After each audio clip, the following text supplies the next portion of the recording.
Ladies and gentlemen, we're going to begin. Kalispera. Is that working? Okay. Yes, please. Thank you very much, Daryl. We have two newcomers right now. I'd just like to welcome them for a minute.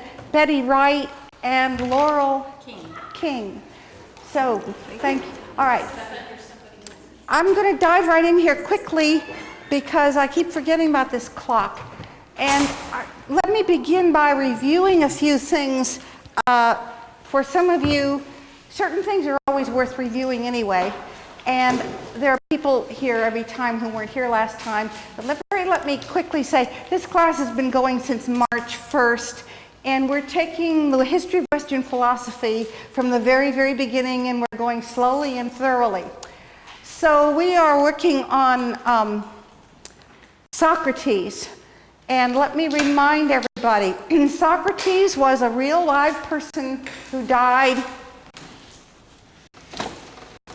Let me know if I'm not getting picked up. Okay. Socrates was an actual historical person who died in 399 BC. I don't remember a lot of dates, but that's what I always remember. And he didn't write anything, but his student Plato recorded what happened at his very historic trial and death. And then in turn, later, we will be studying, first of all, the Socratic dialogues of Plato, and then some of the middle dialogues of Plato, and then later Aristotle, who was a student of Plato in turn, some of Aristotle. So I don't require any reading, and this is my 7th year teaching here. This is, in 7 years, the only time I've ever asked people to read something is this last couple of weeks. And I have asked those who can and want to read the historic Apology in Crito, written by Plato, but it's about Socrates. Come back to that in a minute. Now for the reading people here, and I'm not asking you to read anything else, but I just want to review this. All right, because some of you like to read and like to know what to read. These 5 dialogues present a sort of almost a pentalogy, if you like. So the Euthyphro, which I will be reviewing the main arguments of the Euthyphro. These are readable if you want to, besides reading the Apology in Crito, which if you haven't read them yet, I really recommend you read them. Okay, the Euthyphro is also readable, and it's a sort of prologue to the other two. And then, skipping the Meno for just a moment, the death scene, which is just the last 2 pages of the Phaedo, tells you what happens, how Socrates actually died. So we will be going over we will be looking at some of the content of the Phaedo. And then we may also be looking at some of the content of the Meno. But when I say some of the content of, I don't mean all of the arguments, I mean the main claims that Plato is making in those dialogues. So for the reading people, these are the 5 you might want to read, although not in that order. The order to read them would be Apology, Crito, back up and read the Euthyphro, which is, it's a very readable dialogue, and it's a very simple, accessible one, if that's what you like. The Meno, by the way, is about the very historically important doctrine of anamnesis, or recollection, which a lot of people have a lot of interest in to this very day. So I'm going to be talking about that one. Now the Phaedo is also historically very important because it is Plato's effort to prove the immortality of the soul. And that has gotten passed on through Christian theology into the foundations of Christianity. All right, now what I do not recommend that you read, repeat, I do not recommend you try to read the Republic unless you've had a lot of philosophy and experience with reading this kind of material, because it's not accessible in the same way these other things are accessible. The most important things about the Republic I will be explaining. I will be talking about the famous allegory of the sun and the divided line, the allegory of the cave. We'll do all that, and I think this time I'm going to talk about something I've never talked about before. I just got through rereading The Republic in a different translation. I'm going to talk about a place where Plato puts forward his philosophy of education. And this regards his astounding, I mean truly fall off your chair, astounding philosophy about the place of women. He recommends equal education for women way back over 2,000 years ago. And also he has a kind of communism, which you don't hear much about.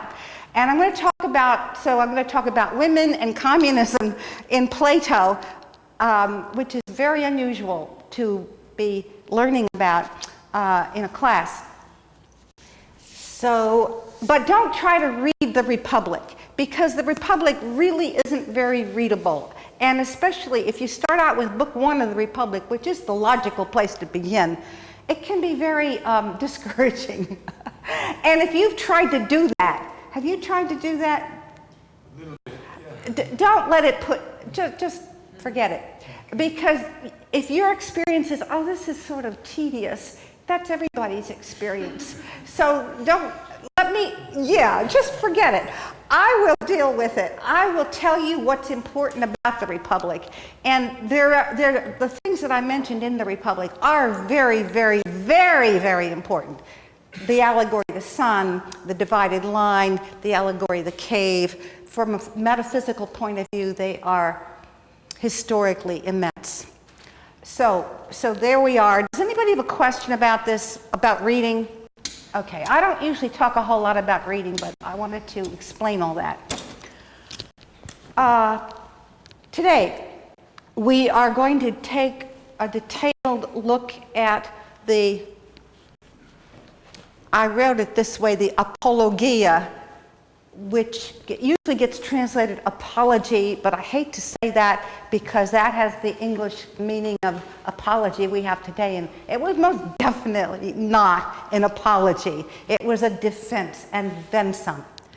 So we'll get to that in just a second, but you know me, I can't resist a few preliminary remarks relevant to the recent news. I came across a quote. I have a lot of quotes.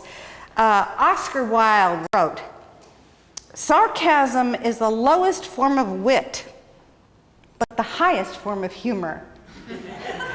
And we're going to get a bunch of sarcasm in all of the Platonic writings.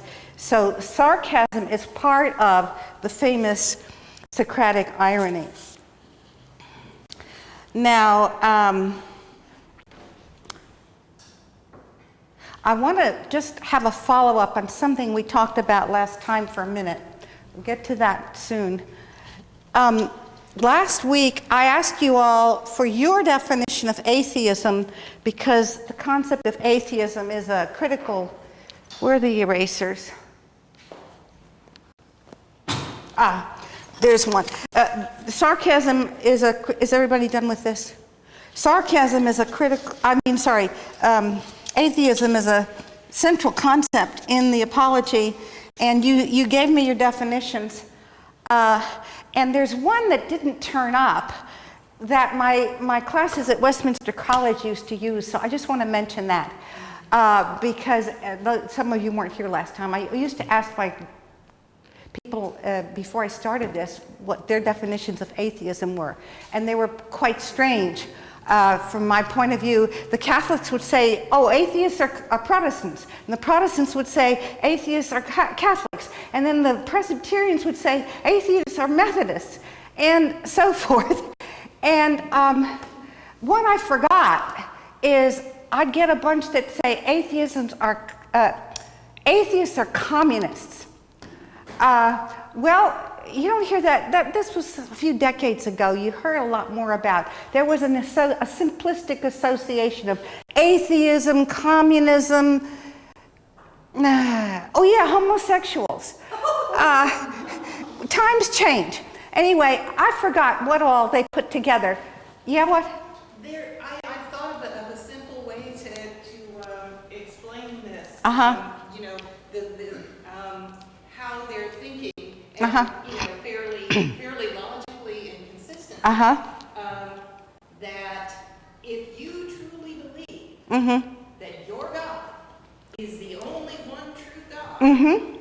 Right, and that's what they mean by atheism. And by the way, see what you said, Lydia, is very relevant to a usage that we hear all the time today, namely the Muslims talk about the infidels.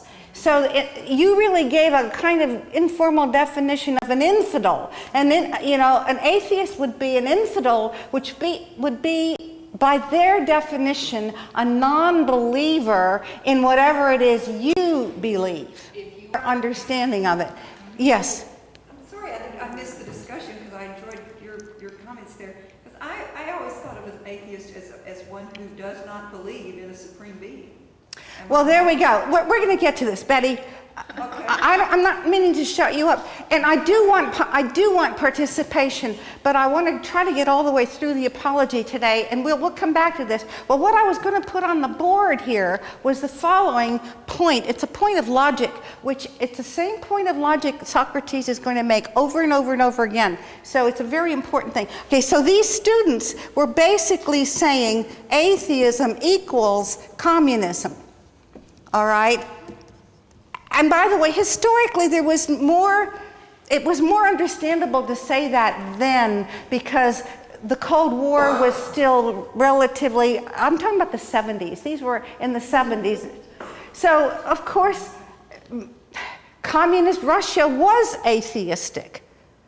And the churches were repressed and all of that. But, you know, that's sort of like ancient history to us today. Anyway, so here's the point of logic. They were saying atheism equals communism. So, point of logic here. Basically, they were saying that all A's are B's. I'm being abstract now.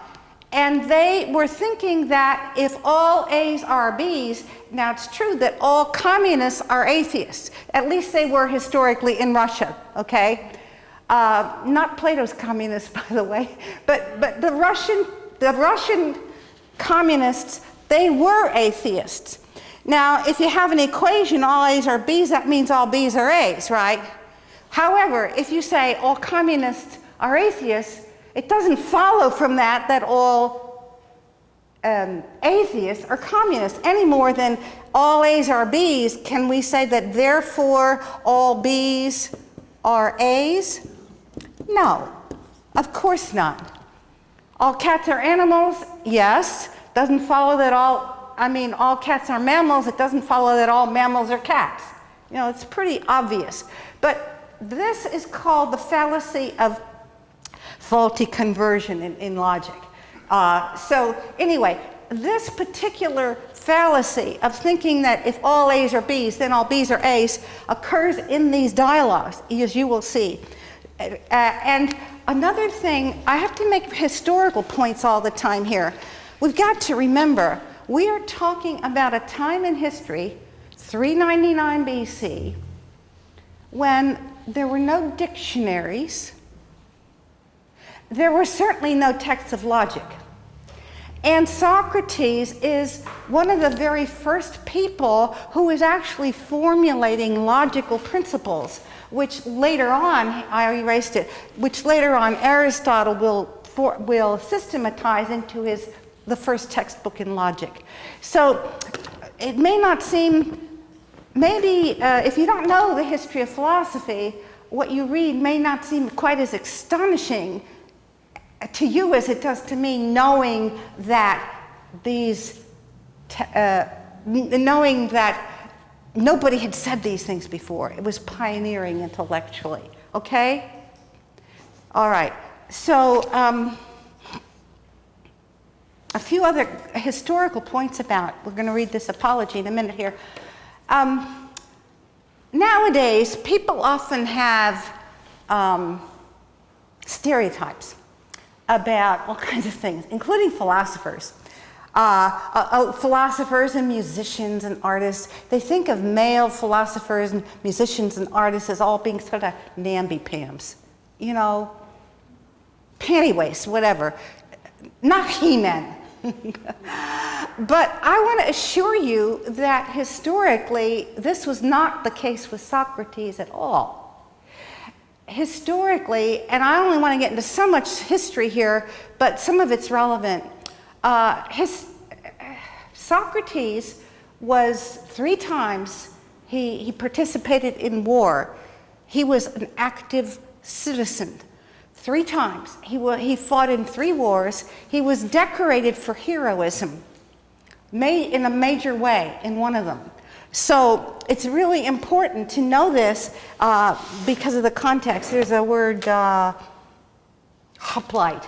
The Greeks had men called hoplites. Hoplites were citizen warriors. So if you belonged to a polis, a city-state, it was your civic duty to go to war when there was a war. And Socrates was evidently a robust soldier and a courageous soldier. Not what you might think of as if you have that stereotype that some people have. Okay, so let's dive into it. I put on the board now the basic outline in more detail than I did last time of the dialogue, the apology. There's an important prologue before there are going to be 5 basic accusations or 5 basic defenses. This DEF stands for defense. There's a prologue and 5 mainline arguments with sub-arguments and an epilogue. So in the prologue, Socrates gives an overview of the charges. Now, if you've read this, he talks about new charges and old charges. That's not important from our point of view. We don't care about this. He has to talk about new charges and old charges and the ones that certain people, Anitas and different people bring. That doesn't matter to us. The reason there's all that in there is historical, because Athens was very unstable politically. There was a series of there would be a tyranny, and then there would be a revolution, and then there'd be a brief life for a democracy, and then there'd be another tyranny and another revolution, and then there'd be amnesty laws passed. And so Socrates can't say everything he really wants to say because of the amnesty law, and it's illegal for him to name the names of the accusers. So in case you read this and you're puzzled by this, just ignore all that. It doesn't matter philosophically, okay? All right. In this prologue, what I'd like to call attention to is that central to the charges is going to be the claim that Socrates does not believe in God. Of course, we're going to get to that in detail. They illogically say he's an atheist, he doesn't believe in God, and also that he believes in false gods. So, I mean, that's pretty silly. So what are these false gods? The false gods are very important. The charge is that the false gods he believes are gods that the state does not believe in. So what's that? The state God that he doesn't believe in, they're claiming, would be the sort of patron saint god of the polis, namely Apollo. And what Socrates is going to do, among other things, is he is going to say something about the nature of a god that nobody has said before. And that wouldn't be obvious to you if you didn't know the history of all this. He says, a god cannot lie. Now, this is news, because in Homer and Hesiod and the other poets and tragedians, gods lied. They did all kinds of immoral things, you see. So this was actually revolutionary, and he says it more than once. God cannot lie. Holding gods to human standards. Right. In fact, what he says is a god cannot by his very nature lie.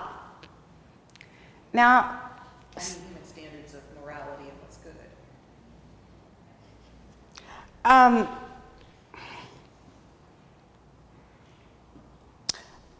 what I keep pointing out is that this is pre-Christian.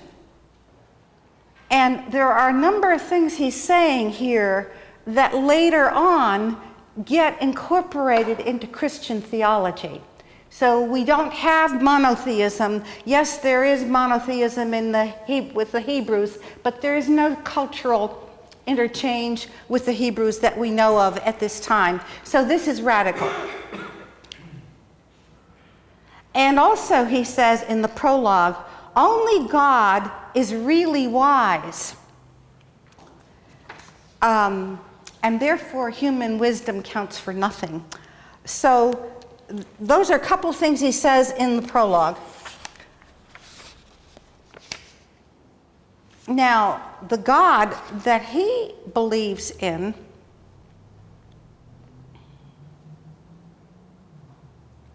well, before I go on to that, I'm still in the prologue here. Sorry. He also says in that prologue that he's not claiming to really know anything. And he's not claiming to know things that he doesn't know, which gets us into the anticipating the charge about his being a sophist. But he tells us in the prologue this little biography bit. So he's defending himself against, he's on trial for his life, and he says how he came to be doing what he's now being put to death for. He says that once he went to the temple of Apollo, which was the god of wisdom, to ask him, why is it that people say that I'm the wisest man of Athens? Because I'm not. I don't know anything. Well, of course, he says, there might be this little difference that not only do I not know anything, but I know that I don't know anything. And in that respect, maybe in that minuscule respect, I know a little more than some other people. Now, these other people are primarily the sophists who claim to know tons of things, and they take good money for teaching it.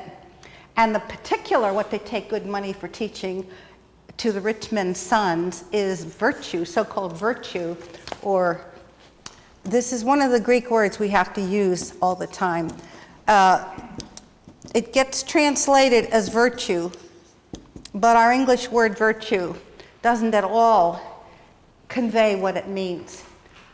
I'm not going to repeat that right now. But anyway, he says, so I went to the temple and I was told, well, you go around asking all these questions. And why do you do that? And he says, because the God, now who is the God?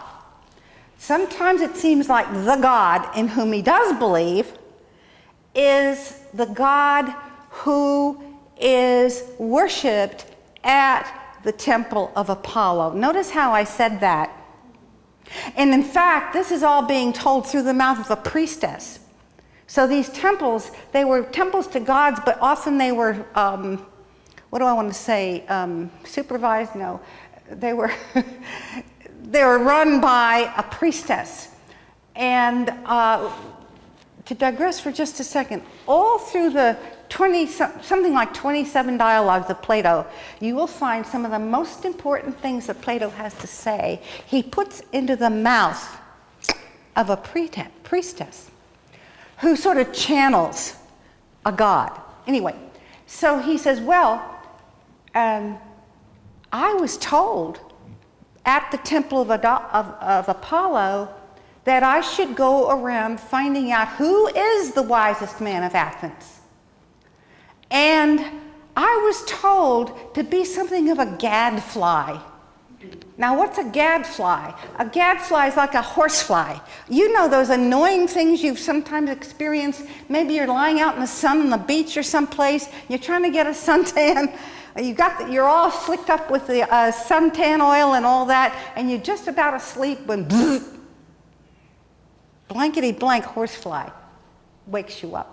And you swat it and you chase it and you think you got rid of it and you go lie down again, get all comfy again, and damn thing, doing it again and again and again. So God, this is what Socrates says the God has told him to do. It has told him to be the gadfly of Athens. What does that mean? Well, to be the gadfly of Athens means, to him, to go around and talk to whomever is willing to talk, to stand in the marketplace, the agora. Am I saying that right, Robert? Yes, yes. Thank you. To stand in the marketplace, hang out. And whoever comes along, be on the lookout for sophists, friends. Look out for sophists who are these first lawyers, and stop them and engage them in conversation and say, hey, what are you doing? Oh, I'm going off to so-and-so's house to teach his son arete, virtue, quote unquote, which my favorite one-word translation is excellence. It is being the best at whatever we're talking about. We'll say lots more about that later on. But anyway, that's going to turn into a very important issue. Can virtue be taught? In the Meno, the doctrine, the dialogue I referred to earlier, that's one of the so-called Socratic paradoxes. Socrates is going to maintain virtue cannot be taught. That's interesting. Well, anyway, I sort of digress and sort of don't, because all 5 of those dialogues are interconnected. Anyway, so what does he do? He goes about, will you just play sophist for me for a minute, Tony? Thank you. So I'm Socrates. I said, so Tony, so you're going to go talk, you're going to teach Bobby Jones. What are you going to teach him? Virtue, you claim, huh? Yep. Well, Tony, and I know you charge quite a bit. I've heard from the neighbors that you charge a lot, and you're commissioned to be with this Bobby Jones for 2 years. So tell me, since you're so good at this, I mean, obviously you're a teacher of it, so obviously you claim to be an expert at it, and you claim to know what it is. Tell me, because see, I'm just Socrates. I don't know much. Explain it to me. What is virtue, Tony? Well, we won't go, okay, in the euthyphro, we'll do a dialogue like that. So then what happens is Socrates gets into his famous Socratic dialogue in which Tony will say, well, it's this. And then Socrates, will point out, that's sort of vague. We'll try again. And then he'll say, well, no, all right, it's that. And then I'll say, well, wait a minute. If we flesh that out, we're going to notice you're self-contradicting. Well, okay, try again. Well, and on we go. And in the end of this conversation with Tony, we agree, Tony really doesn't know what the heck virtue is. He just doesn't know. But the difference is he thought he knew, and he probably still thinks he knows. But I, Socrates, know that neither one of us knows. Now, that was just the one dialogue. That was with Tony about virtue. Now we're going to go along and we're going to get Melody. Well, we'll pretend she's not female because females don't exist in this society. No man would be caught dead talking to a woman, especially in public. In fact, a proper virtuous woman wouldn't be in public. But anyway, we'll just pretend it's Melody's another sophist. And she claims to know what courage is. That's another thing I wanted to tell you. See, there are all these historical things that are really important. Now, the Greeks were very, very big on courage. Courage was one of the 4 main virtues, incidentally. And Melody is she's an athletic trainer. What's a male name for Melody? Melvin.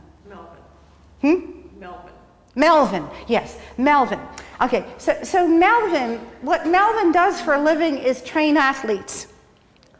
And those Greeks worship their athletes. They worship their athletes at least as much as we do ours. And see, I love to tell you, every time I read about these Greeks, I think they're just so much like us today. Their heroes were athletes. And I just reread the Republic. And over and over and over and over, in the Republic, Plato's arguments will start with the assumption that that athletes are of major importance, and people who really know what arete or excellence of a certain kind is are the trainers. Because he will be saying, well, if you have a son who's going to be an athlete, and your son is going to get advice on his training, is he going to listen to Tom, Dick, and Harry? Hey, no. He's going to go to a trainer, because a trainer is an expert who knows exactly what the best way to train your body is. And only a stupid person would go and listen to Tom, Dick, and Harry. A smart person would go to somebody who knows. Melvin, since you're teaching courage, would you please explain to me, because I don't know, I've never really known, what is it?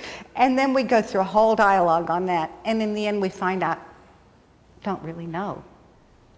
And so it goes with virtue, with courage, with love, with knowledge, so Socrates is the gadfly of Athens, spending his whole life pestering these sophists, exploding their claims to know something they don't really know at all. And in the end, that's really what he's going to get put down for. Okay, that's still in the prologue. Okay.